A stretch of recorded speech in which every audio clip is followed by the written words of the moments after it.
ഇന്ന് എനിക്ക് കുറച്ച് വാഴക്കയുടെ കൂമ്പ് കിട്ടിയിട്ടുണ്ട്, അതുകൊണ്ട് നമുക്ക് ഉപ്പേരി ഉണ്ടാക്കാം. അത് നമ്മൾ ചെറുതാക്കിയിട്ട് അരിഞ്ഞിട്ട് കുറച്ച് വെള്ളത്തിൽ മഞ്ഞൾപ്പൊടി ഇട്ടിട്ട് ആ മഞ്ഞൾപ്പൊടി വെള്ളത്തിലേക്ക് ഇട്ടേക്ക്. ആ വാഴക്കയുടെ കറ പോകാനുണ്ടാവും. ചിലർ വാഴക്കമാണി പറയും, ചിലർ വാഴക്കയുടെ പൂവ് എന്ന് പറയും.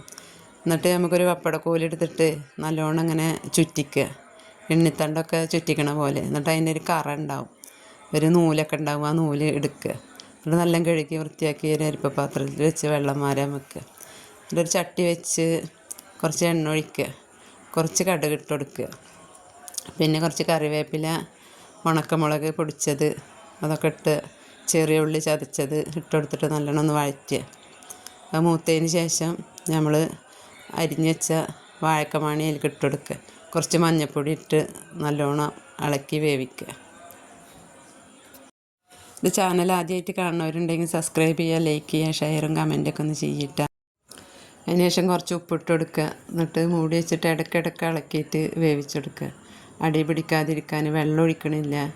നമ്മൾ വെള്ളം കഴുകി വാരച്ച ആ വെള്ളത്തിൽ തന്നെ വേവും. പിന്നെ വെന്തതിന് ശേഷം കുറച്ച് തേങ്ങ ചിരകിയത് ഇട്ട് കൊടുക്കുക.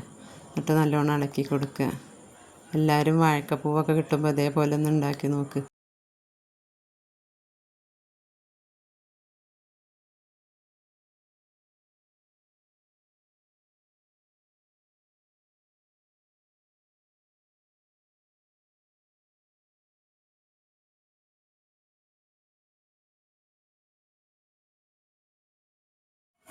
നമ്മൾ വാഴക്കത്തോരൻ റെഡി ആയിട്ടുണ്ട്.